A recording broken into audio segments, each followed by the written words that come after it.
예, 시청자 여러분 안녕하십니까. 오늘도 베니제 대표 모시고 황장수의 톡톡톡 어게인 베니제, 예, 오늘 토론 시작하겠습니다.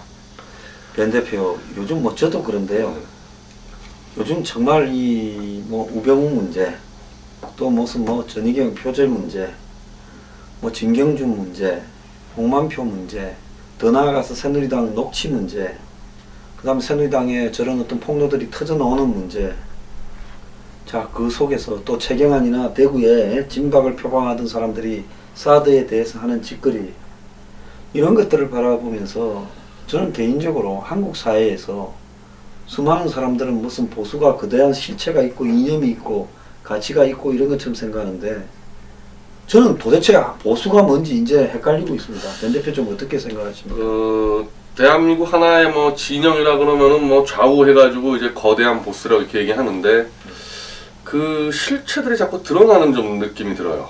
그러니까 실제로는 아무 가치도 없고 이념도 없고 노선도 없이 소수의 이권 패거리가 있고, 그 이권 패거리들이 국민을 개 돼지로 보고 눈과 귀를 가려가지고 그들을 이용해서 권력을 쥐고 해먹는, 지금 그런 구도가 아닌가.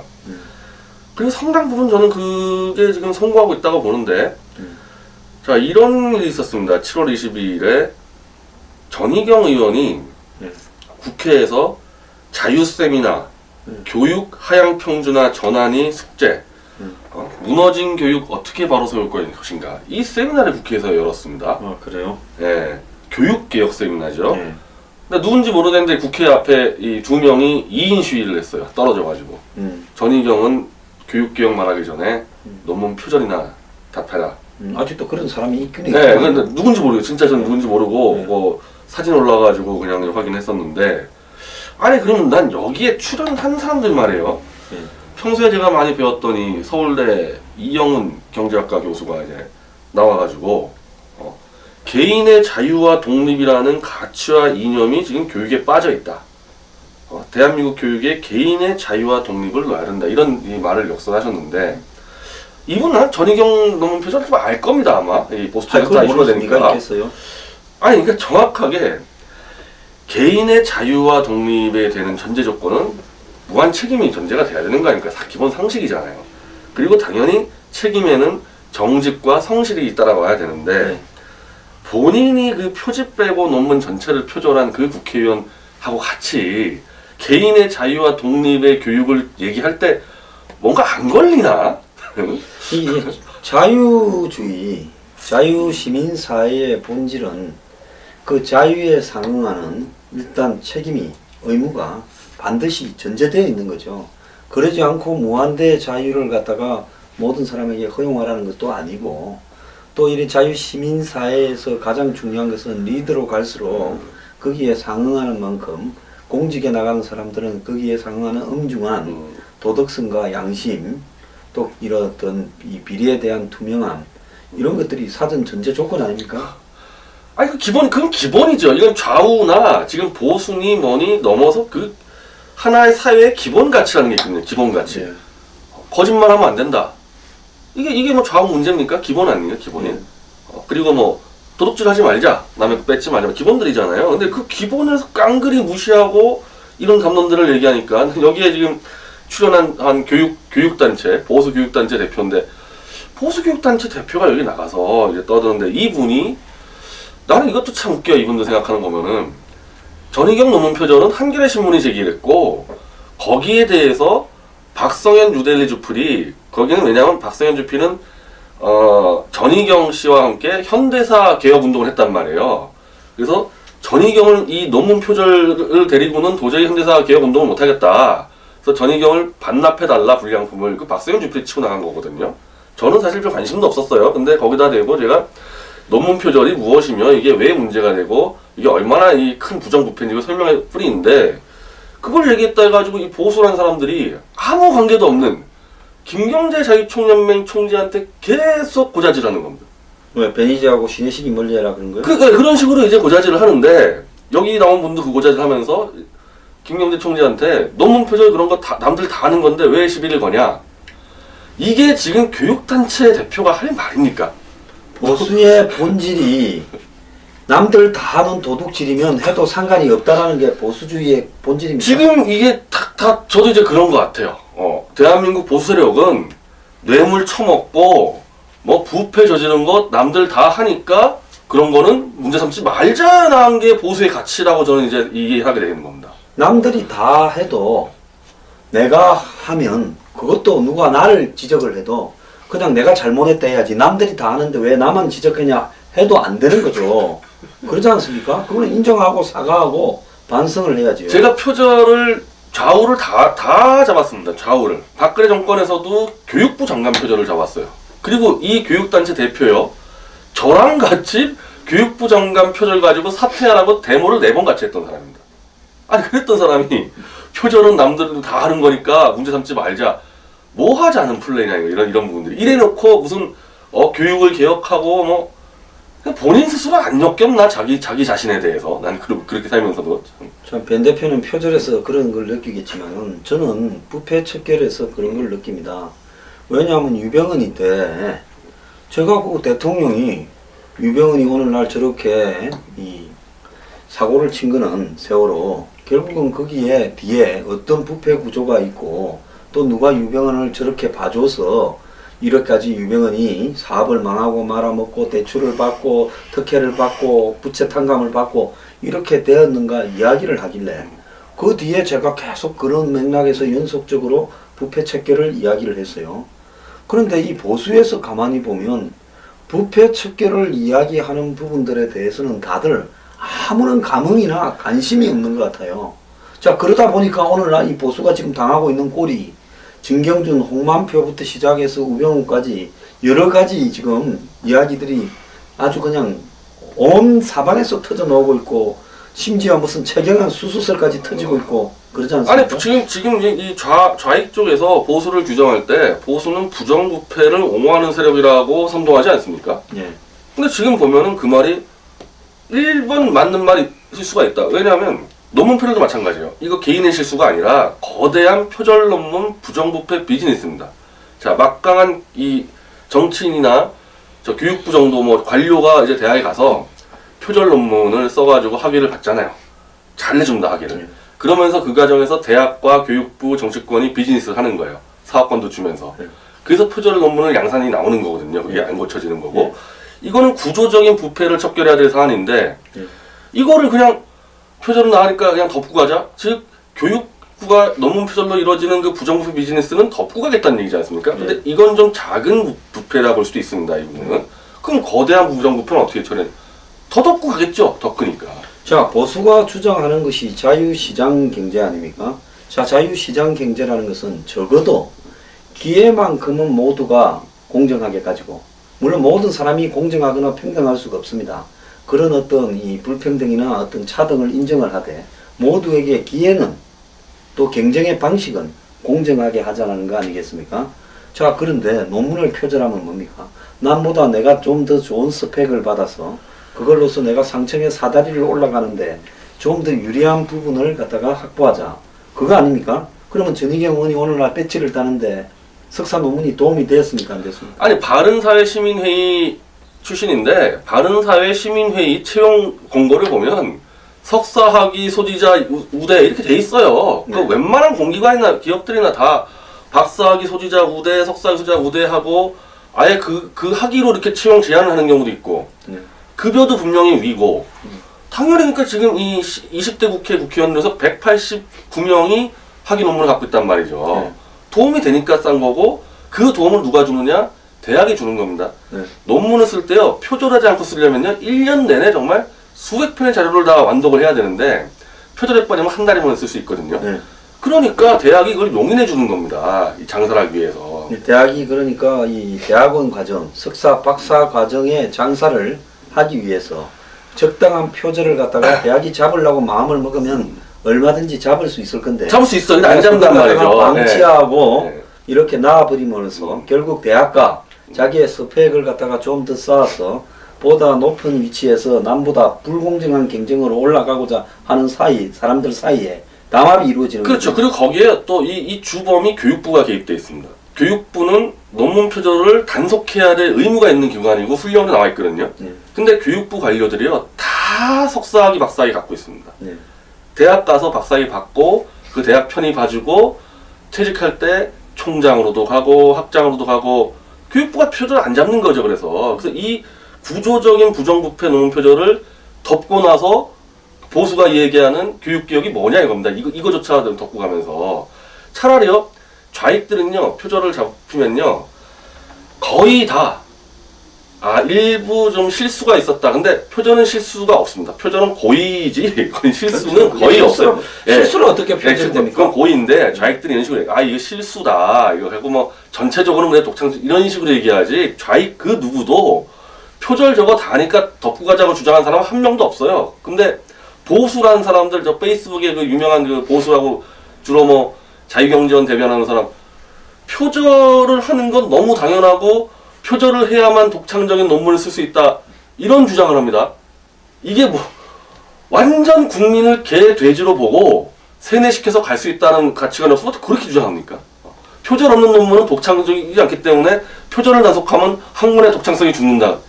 이게 국민을 개 돼지로 보는 거죠. 이게. 얼마 전에 제가 한번 방송에서 했는데 자유경제원에서 작년에 뭐 한 10대 명의 어떤 어떤 논문이나 이런 걸 발표했는데 보니까 현대 민주주의 사회에서 이 귀족 엘리트의 한마디로 영역을 인정해 줘야 된다. 근데 전부가 1인 한 표씩을 가지는 이런 민주주의 속에서 이 마치 천민자의 민주주의가 이루어진다 이런 이야기를 하면서 보니까 거기에서 그러면 귀족 엘리트는 누구냐 현대에서 정치인 뭐 고위 관료 뭐 대학 교수 기자 뭐 교수 기자 교수 네. 이렇게 했더라고요. 제가 그걸 보면서요 깜짝 놀랐습니다. 야, 이 사람들이 이렇게 자신들을 갖다가 귀족 엘리트라고 자처하고 있는가. 근데 제가 이렇게 볼 때 사드 반대라든지 보수의 어떤 정권의 본질적이고 핵심적인 가치와 관련되는 부분에서 그런 사람들이 나서가지고 단 한 번도 예를 들어서 우리는 사드를 배치해야 된다 이런 이야기를 하는 걸 들어보지를 못했어요. 근데 기본적으로 막 그 취지는 이 좀 배운 사람이 선도적으로 나서서 이 자꾸 이 속고 이런 대중들을 진실을 좀 알려줘서 제대로 이끌어보자. 그러니까 한마디로 뭐 노블리스 어블리지일 수가 있는데 거기에 기본 조건은요 자기 정직과 성실이 전제돼야 돼요. 내가 나가서 대중을 이끄니 했을 때 자기 정직과 성실이 없는데 그걸 어떻게 이끕니다. 그리고 그 대중들이 자꾸 부안해동한다. 부안해동 하는데 기본적으로 누가 부안해동 시켰습니까? 언론 아니에요, 언론? 언론하고 학자들 아닙니까? 일단 대중에게 이 광우병, 거짓난동이든 사드 거짓난동이든 기본적으로 언론이 가지고 있잖아요, 교수하고. 네. 그러면 상대 측 언론과 이 그쪽 교수가 있잖아요, 선동하는. 그거와 맞서 싸우겠다는 건데 이 귀족 엘리트라는 개념은 맞서 싸우려는데 본인이 뭐 논문 표절했는데 은폐하고 가는 사람이 어떻게 저기랑 맞서 싸웁니까? 본인 자기 성실과 자기 정직이 안 되는 사람들이. 저는 그래서 과연 지금 현대 한국에서의 보수라는 가치의 실체가 뭐냐 부패 척결에 대해서 말하지 않습니다. 솔직히 말하면 이 세상에 적당한 부패는 있어야 된다. 그걸 갖다 너무 따지지 말아라고 보여요. 자, 그렇게 이야기하면서 우리가 어떻게 지금 박선숙이하고 김승인이 이 부패를 이야기할 수 있겠습니까?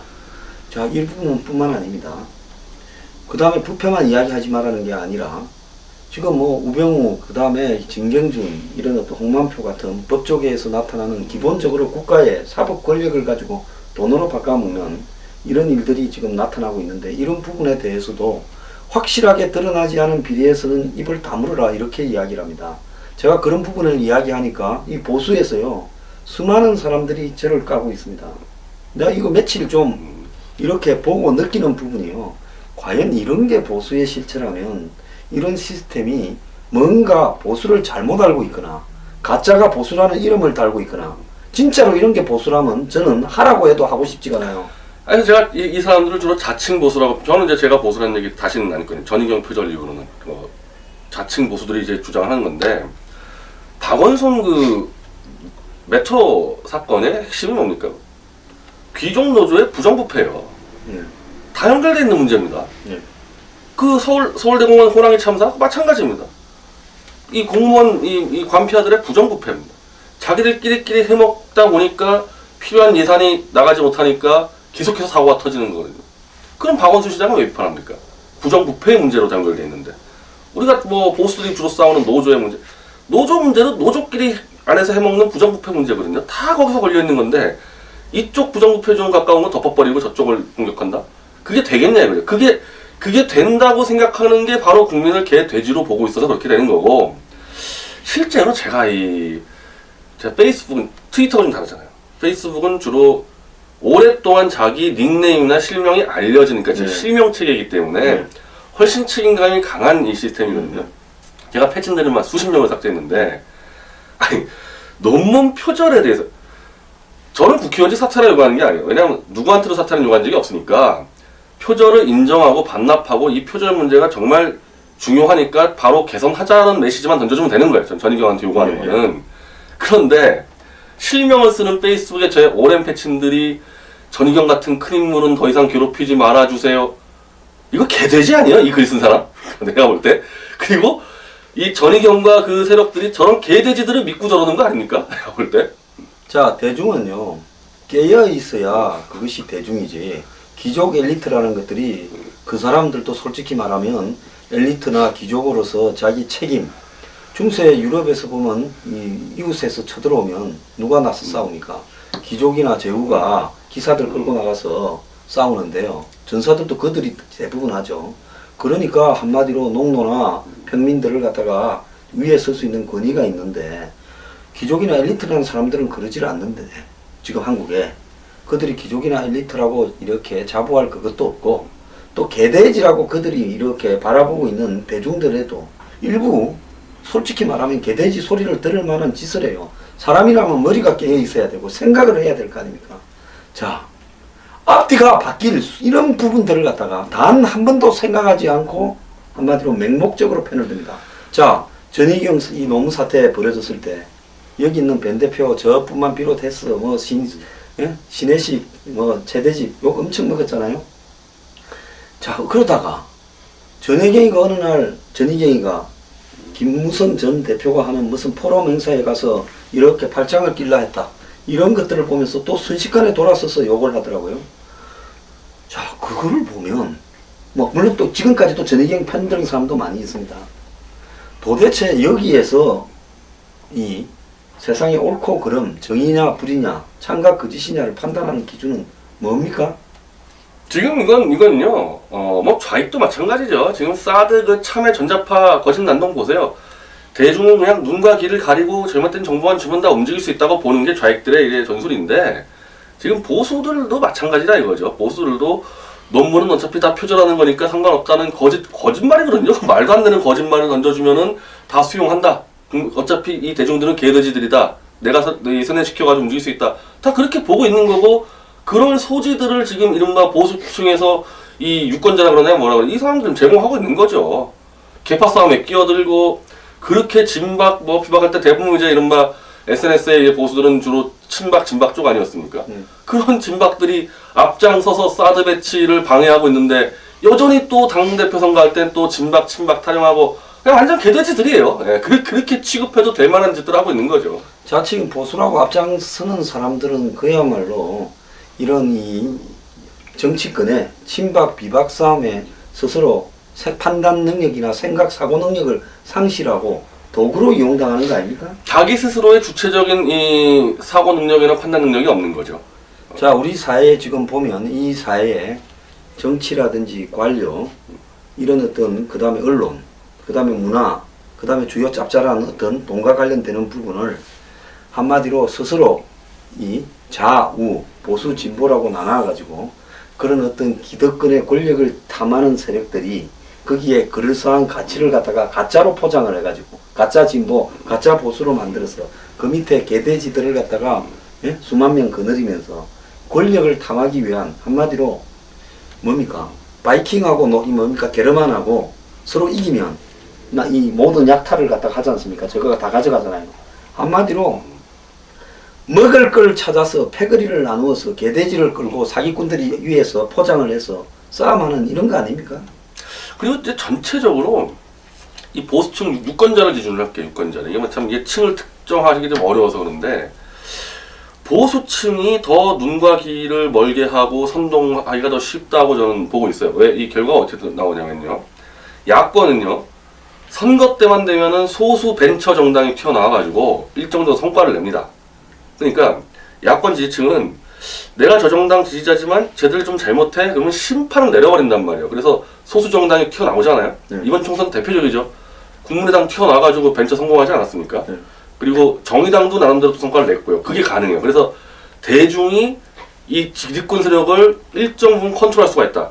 표로서 선택을 해버리니까. 근데 오른쪽에서는요, 지금까지 소수 벤처 정당이 성공한 사례가 한 건도 없죠. 계속 가는 거죠, 이거. 이거 민정당 때부터 쭉 가는 겁니다. 즉, 새누리당 류근희 선생님 칼럼을 썼는데, 그렇죠. 한 새누리당의 그 사람이 어차피 너희 보수층 유권자들은 갈 데 없다. 너 신경 안 쓰겠다. 그게 뭐야? 개돼지 취급하는 건데 실제로 투표 행태를 볼 때 개돼지 취급 당할 정도로 투표를 했다. 이번에도 그 애국당 있지 않았습니까? 네. 기독당 있었고 다 실패하지 않았습니까? 안 되는 거예요. 새누리당을 그렇게 욕해도 선거 때만 되면은 마치 권력 해바라기들처럼 가서 찍으니까 계속 이렇게 취급당하는 거죠. 자, 거기에 이용당하는 중요한 어떤 그 논리가 뭔가 하면, 쟤들, 저 좌파 빨갱이가 되면 안 되니까, 보수표를 분산시켜서는 안 되니까, 새누리당이 미워도 찍어줘야 된다. 주로 이 논리가 상습적으로 적용이 되고 있거든요. 그렇지 않습니까? 그랬었죠. 예. 예. 근데 이번에 애국당은 실패했지만, 조금 변동 있는 거는 안 찍어버렸잖아요. 예. 네. 안 나가지 않았어요. 이번에 이제 안 예. 나가면서 안 나가버리고 소극적으로 표현을 그리고 했죠. 이제 새누리당을 좀 찍었던 사람들이 국민의당을 찍기도 하고 이제 그런 식의 변화는 있는데 그 변화의 폭이 야권 이 유권자층보다 훨씬 적고 그렇기 때문에 이 보수 쪽에 있는 이 기득권 세력들이 훨씬 더 조종하고 선동하기 쉽다고 보는 겁니다. 자, 그러면 여기에서 왜 생각을 안 하느냐라는 부분에 대해서 저는 좀 고민을 많이 해봤어요. 왜 보수는 저렇게 생각을 하지 않는가? 솔직히 이용하는 놈들이야 얼마든지 자신들을 갖다가 이 보수 지지층을 개돼지로 만들어서 적대적인 하나의 목표를 정하고, 자, 저기 놈들이 나쁜 놈이다, 저 놈들을 제압하자 하면서 끌고 갈 수는 있는데, 그렇지만 거기에 안 끌려가기 위해서 생각도 하고 판단도 하고 이렇게 살아야 되는데, 한마디로 허위 가짜의 이론이라도 보수란 무엇인가에 대한 논리들을 각자가 고민하고 개발하고 좀 이렇게 해왔어야 되는데, 이 보수가요, 솔직히 말하면 지난 문민정부가 들어서기 이전까지만 해도 관변단체고, YS 때까지도 관변단체로 있었고, 그 이후에 보수가 어느 날 관변단체이다가 야권이 집권하니까 이 따뜻한 데 있다가 갑자기 추워졌습니다. 그러니까 그런 부분이 불만스러워서 싸워서 다시 정권을 창출을 했지만은, 이 보수가 뭔가에 대한 전혀 고민이나 한마디로 그 정의를 갖다가 제대로 내리는데 노력을 하지 않았다는 거죠. 보수 쪽의 지식인들도요. 그러니까 이 보수의 이데올로기를 자유경제원이나 대기업과 관련되는 부분, 부패기득권청, 새누리당 상정부 이런 쪽에서 실제 가상의 허위의 보수를 저들이 계속 지배하기 좋은 이데올로기를 마치 보수의 실체처럼 심어주다 보니까 맹목적으로 그걸 갖다가 이 보수에서 적극적인 활동을 하는 사람들이 받아들이고, 또 그 밑에 보수의 적극적인 투표층에게 그걸 갖다가 또 인식을 시키고, 이러다 보니까 오늘날 보수가 이렇게 돼버린 거 아닌가 생각이 들어요. 그게 지금 시대가 이제 바뀌었다는 부분들이 예전에는 부정부패가 주로 지금 현재 보수 영역에 되어 있는 기업이나 관 쪽에 부정부패가 집중되어 있지 않았습니까? 이쪽에서. 네. 근데 어느덧 가보니까 노조가 엄청난 기득권 세력에서 거기서 부정부패가 이제 오히려 민생 파탄은 거기가 더 연관되어 있습니다. 위에서 크게 해먹는 것보다 노조가 일자리를 맡고 부패율이 더 크기 때문에 이제는 부정부패 척결을 보수 진영에서 더 세게 밀고 가야 되는 시대인데 늘 부정부패에다가 덮어주는 그 버릇이 있다 보니까 그걸 못하는 거죠. 아무것도 못하는 거예요. 그럼 그거를 연구한 사람도 없고, 그리고 이 기업 같은 경우는 기본적으로 지금 부정부패가 어느 노조예요?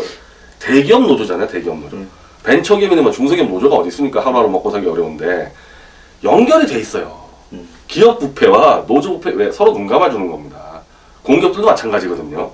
윗대가 아래대 해먹는 거를 노조가 적발을 해서 둘이 야 너 이거 위에 해먹고 내 아래 해먹고 연결되어 있는 거예요. 부정부패가. 그러니까 이거는 기존의 이 기업 세력과 이 노조 세력 이게서 해결 못합니다. 새로운 세력이 나와가지고 윗대가리 부패, 아랫대가리 부패를 다 쳐야 되기 때문에 이건 기존 보수당론 가지고 안 되는 거죠. 새로운 게 필요하죠. 자, 이런 이야기가 나오다 보니까 이제 나오는 이야기가 뭔가 하면 장관이나 인사청문회를 왜 하느냐라는 이야기까지 하고 있습니다. 그래서 인사청문회 같은 걸 해서 없는 흠도 잡아서 어쩐다 하는데 여태까지 인사청문회에서 도마에 올라서 난도질 당한 사람들 들어보면 없는 흠이 아니라 도저히 국가의 장관급 지도자나 고위 관료가 되기에는 너무나 많은 추악한 흠들이죠. 근데 이런 부분들을 마치 규명하고 검증하는 부분들이 불필요하고 낭비적인 절차인 것처럼 인식을 시키고 그리고 이 세뇌당한 보수 기득권 세력의 세뇌당한 이 개돼지들이 쓰는 글을 보면요, 내가 볼 때 보수는 도덕이 아닌 능력으로 승부한다라는 이거 세뇌당한 거거든요. 아니 그래서 능력이 있어서 지금 나라 꼬라지가 이 모양입니까? 아니 제가 정확히 말씀드리면은 자 교육계 엉망진창이죠. 아니 보수에서 교육단체에서 한 대여섯 개 많습니다. 교육이 엉망이라는 건 보수도 인정하지 않습니까? 교육개혁을 해야 되는데 표절에 걸린 사람이 능력을 발휘해서 교육개혁 할 수 있습니까? 이게 지금 하나의 분야에서 그런데요. 능력을 발휘하려면요 자기 흠결이 없어야 돼요. 다 특히 개혁이라는 부분에 대해서는 자기 흠결 투성인 사람이 어떻게 개혁적 능력을 발휘합니까? 뭘 능력을 발휘하겠다는 거예요? 그 내가 요즘 줄기차게 미국 대선을 한국 국민들한테 중계하고 저 바람이 심상치 않다고 이야기하는 거는 한번 보세요. 미국 그 민주당 공화당이요. 공화당은 어느 날 트럼프한테 당원을 다 뺏겨버렸습니다. 공화당 지도부는 그대로 있고 거대한 이 미국의 거대한 땅덩어리에 50개 주의 지도부는 다 있어요. 그런데 트럼프라고 1% 시작한 사람이 1년 만에 공화당을 뺏어버렸습니다. 공화당의 가치, 이념, 색깔도 다 뺏어버렸어요. 그러니까 이번에 뭡니까? 전당대회장에서 와서도 트럼프 찍지 말라고 진놈이 이야기를 했지 않습니까? 그러저같이. 제프씨는 트럼프 뒤집으려고 대의원들 보고 행사당에서 깽판 치게 하고요. 자, 민주당 한번 봅시다. 억지로 민주당 전국위원회가 개입을 해서 샌더스 나쁜 놈이다 찍지 마라 좌파다 빨갱이다 했고 월스트리트가 돈 대고 해가지고 눌렀고 그게 오바마가 이렇게 편들어주고 있지만은 거기도 사실은 공정하게 경쟁했으면 샌더스한테 뺏길 뻔했어요. 자, 미국의 공화민주당이 오늘날 저렇게 무너져 버리는 거는 미국 국민들을 사실상 개돼지로 취급하면서 정치를 미국은 계층을 갖다 인정하는 사회다. 그리고 가난한 너희도 노력하면 잘 살 수 있다. 아메리칸 드림이 없어졌는데 있는 것처럼 이야기하고 그러면서 자유무역을 하면 미국이 잘 산다 이랬는데 어느 날 와서 보니까 중산층이 우리가 개돼지처럼 저 사람 말을 들었는데 이제 와서 보니까 사기당했네. 나도 이제 희망이 안 보이고 내 자식들도 희망이 안 보이네 하니까 들고 일어나서 저렇게 뒤집어져 버린 거 아니겠습니까? 근데 제가 이번에 깜짝 놀란 것은요. 미국의 그래도 국민들은 중산층이나 서민이나 노동자들은 한번 뒤집을 줄 안다는데 내 정말 감동을 받았어요. 근데 한국에 과연 여야당 진보 보수에서 편을 들고 있는 그런 대중들이 미국과 같은 그런 자성이나 자각을 해가지고 선거혁명을 할 수 있겠습니까? 지금 자체적으로는 답이 안 나옵니다. 도저히 이 양쪽 진영이 다 기득권들이 똘똘 뭉쳐가지고 이권 패거리가 돼서 국민을 양쪽이 한꺼번에 속이고 있기 때문에 답이 안 나오는데 대한민국 정치 역사를 쭉 보면요 거의 미국 정치하고 맞물려 돌아갔어요. 그러니까 쉽게 얘기하면은 전두환 때 레이건, 김대중 때 클린턴, 그러니까 미국 흐름하고 거의 대한민국이 같이 가는 흐름들이 있단 말이죠. 그래서 만약에 트럼프가 당선이 되는 사태가 벌어지면요 그 여파는 직격탄을 맞게 될 겁니다. 한국 정치 쪽으로. 네, 거기서 이제 돌파구가 나오지 자체적으로 대한민국 학계와 언론계, 교육계가 자성의 목소리를 내고 또 불가능하죠. 저는 현재 한국의 경제 시스템이 조만간에 한번 요동을 치거나 트럼프가 당선되어서 한국의 통산이나 FTA 문제를 거론하고 주한미군 문제를 거론하면서 원점에서 어떤 새로운 자각을 주거나 또 미국의 정치가 뒤집어져서 트럼프가 당선되면서 그 충격이 한국까지 날라오거나 이렇게 돼야 희망이 있지. 정말로 자생적으로 될 가능성은 없죠. 그러니까 쉬운 얘기는 이거예요. 지금 대한민국 국민들이 세뇌를 당한 게 미국은 주한미군을 자기들 이익 때문에 배치했기 때문에 절대로 안 뺄 거다. 이게 세뇌당한 거거든요. 진짜 빼 보면 알 거예요. 아, 내가 속았구나. 이제 그래야 정신 차릴 수 있다는 겁니다. 자, 그러니까 이거는요. 그런 사태가 오면 그야말로 끝나는데 끝나기 전에는 모른다. 조경태 말도 그러고 죽어봐야 지옥을 아는 그런 행태로 지금 가고 있습니다. 참 정말 대한민국이요. 보수가 얼마나 저질스럽고 아니한가에 대해서 오늘 변희재 대표와 이야기를 나누고 있습니다. 변 대표. 그러면 이 보수의 지금 리더들이라고 하는 사람들의 어떤 행태, 결국 그것들이 보수의 가치가 뭔가라는 걸 심어주는 건데, 새누리당이 보수의 가치를 제대로 전파하고 있습니까? 그렇다고 아스팔트 보수라고 해서 뭔가 실체와 어떤 정체성이 있습니까? 이 지금 앞으로 어떻게 돼갈 것 같습니다. 일단 저는 뭐 그 자칭 보수라는 사람들을 해서 이제 완전히 벗어났기 때문에 그들과 뭐 같이 일은 안 할 겁니다. 저렇게 눈과 귀가 멀어가지고 새누리당의 그 노예처럼 평생 노예처럼 사람들이 보수 운동을 성공시킬 수도 없고 이건 끝났어요. 그쪽은. 그리고 전 다른 이른바 지식인 계열이나 여기서 나올 것 같지도 않아요. 여기서도 이거 불가능하고요. 너무 타락했기 때문에 눈 멀쩡하게 뜨고 있는 소수의 대중에서 흐름이 나올 수 있을 거다. 근데 아마 한국이 좀 어려운 부분은 국민들의 너무 파당성이에요. 그러니까 자 부패 세력은 주로 부패로 이권이 연결됐기 때문에 표절이나 이런 부패들을 옹호할 수 있어요. 이권이 연결돼 있으니까. 근데 제3의 국민들은 이권이 없잖아요. 이권이 없는 그러면은 원칙대로만 자기 의견 내면 되는데 파당성 마치 패거리처럼 해서 우리 편을 봐줘야 된다. 즉 영화나 무슨 게임을 하듯이 본단 말이에요. 이 현실 정치를. 그리고 그게 결국 자기 삶에 얼마나 이 중요하게 연결된 것도 잊어버리고 저들의 부패를 그냥 옹호해줘버려 대중 같은 경우가. 그래서 예전에 필리핀 같은 경우 필리핀의 그 부패인데 실제로 이미지로는 이렇게 깨끗한 그 대통령 에스트라단가 있었지 않습니까? 예, 그렇죠. 그래서 우리가 얼마나 필리핀 국민들을 우습게 봤어요. 정말 개 돼지들이다. 영화 보고 진짜 부정부패자를 대통령으로 먹고 지금 이 2016년도에 대한민국 국민들이요. 그 당시 필리핀보다 더 한심한 상태입니다. 그나마 지금 필리핀은 자각을 해가지고 두테르테라는 한번 뒤집어 보겠다는 사람이 뒤집었잖아요 필리핀은. 근데 지금은 우리는 그렇게 뒤집을 수 있는 희망도 안 보인다는 거죠. 제가 볼 때 오히려 오직 미국 대선을 하나 지금 기대하는 것밖에 없어요. 자, 지금 터키에 뭐 에르도안인가 하는 사람이 터키 국민을 거의 개돼지로 몰고 가고 있잖아요. 자, 그러면서 제가 정말로 우리나라의 언론들도 개돼지라는 게 터키에 거기에 한마디로 쿠데타를 하고자 했던 사람은 저 험한 터키에서 성산도 희박한 쿠데타를 통해가 목숨 걸고 한 사람들 아니에요. 자, 옛날에 이 터키 근대 터키 공화국에 같이 정교 분리 속세주의를 갖다가 이루어야 되는데 저 부패한 놈이 나타나가 온갖 짓거리를 해교의 이슬람의 이름으로 다 저지르고 있는데 저놈을 갖다 몰아내야 되겠다.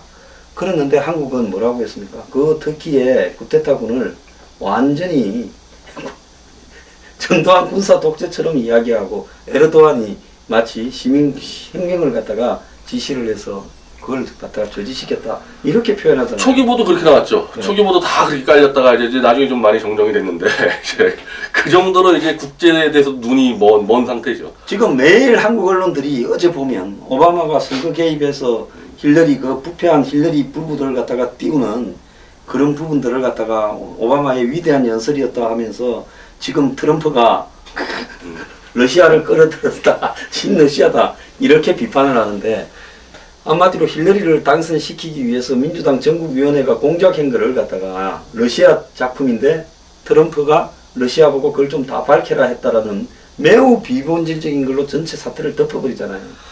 근데 한국 언론이 다 그대로 보도하고 있어요. 한국 언론들이 왜 그렇게 힐러리에 줄 서 있는지 모르겠네. 도대체 왜 힐러리에 줄 서 있는 거예요? 그렇게 해야 그것이 이 국민들을 갖다가 개돼지로 만들어서 계속 개돼지를 해서 새 바람이 상륙 못하도록 막겠다. 난 전부 그런 게 연관되어 있다고 봅니다. 이 부분에 대해서는 좌도 우도 다 그러거든요. 유럽에 보면 지금 무너지는 게 이 뭐 중도 좌우파 기존에 뭐 이런 어떤 정당들 있잖아요. 그 유럽을 갖다가 좌우로 해가 나눠서 이놈도 비슷하고 이놈도 비슷한 이런 것들이 거의 다 무너지고 있잖아요. 그런데 한국에는 아직까지도 건재하고 있고 새로운 정치 흐름이 아주 먼 단계인데 이런 부분을 보도할 때 보면 거의 똑같아요. 양쪽 다.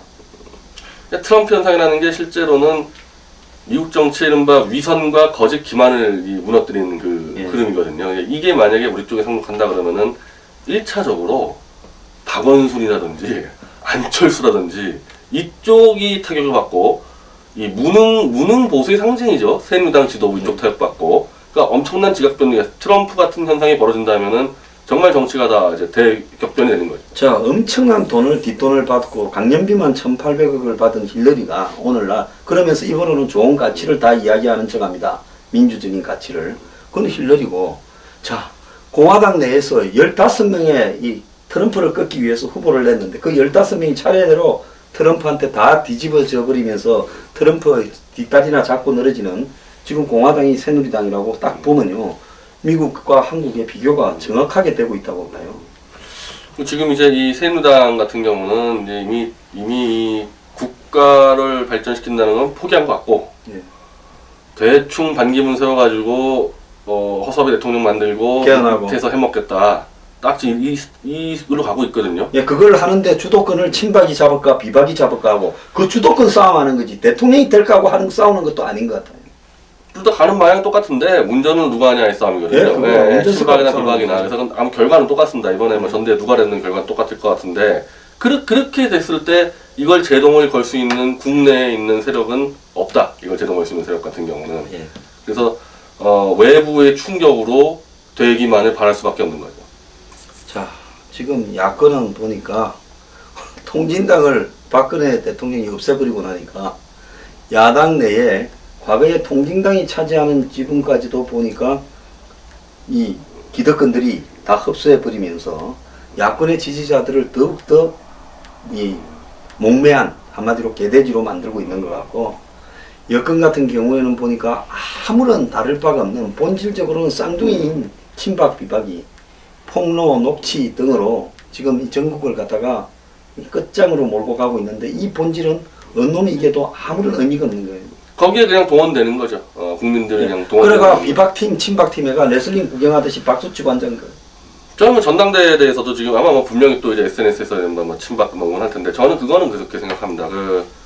박 대통령의 뭐 친박을 떠나서 전당대회 대표는 박 대통령이 이제 임기 1년 6개월 남았잖아요. 그러면 사실은 난 대통령이 임명했으면 좋겠어요. 자기가 가장 편한 사람 임명해서 1년 6개월 동안 가서 책임을 져라.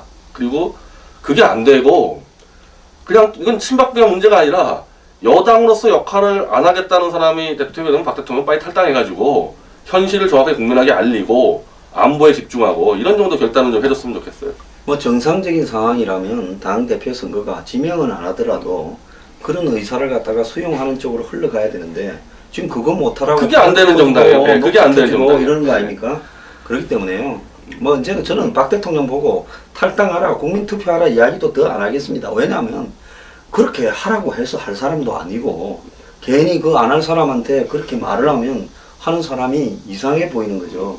그렇기 때문에 그 뭐 기존의 보수들이 이 망해가면서 알아서 할 반대요. 정말로 새로운 흐름은 새로운 데서 나와야 된다.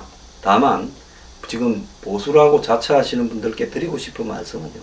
세상이 어떻게 바뀌고 변하고 있는지 눈을 좀 뜨고 머리로 한 번쯤은 생각을 하고 살기를 바란다. 이 말만 하고 싶습니다. 변 대표 뭐 하신 말씀 해주시죠. 변화는 옵니다. 예. 변화가 막히는 경우는 없어요. 그리고 지금 그 변화를 주동할 세력이 안 보인다는 거죠. 변화가 터질 수밖에 없이 곳곳에 균열이 지금 커지는 건 뻔하거든요. 이 부분들에 대해서. 그리고 그게 미국발 충격일 수도 있고 뭐 어떻게 될지 모르겠습니다. 뭐 쉽게 얘기하면 이럴 것도 같은데요. 뭐 이번에 뭐 황교안 총리가 갑자기 해임 건의안으로 날아가는 수도 있습니다. 이 자기들끼리 이권 싸움하다가 뭐 거기서 터질 수도 있고 분명히 변화는 오기 때문에 특히 자칭 보수들 대충 뭉쳐가지고 우리끼리 해먹고 있으면은 어느 정도까지 뭐 10년, 20년은 가겠지. 그거 안 됩니다. 그게 이른바 자칭 보수의 착각들이죠. 자, 제일 어두울 때가 새벽이 오기 직전이 제일 어둡습니다.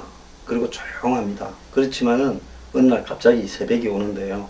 새벽이 왔을 때 이 자신이 부끄럽지 않기를 바랍니다. 오늘 변 대표 감사합니다.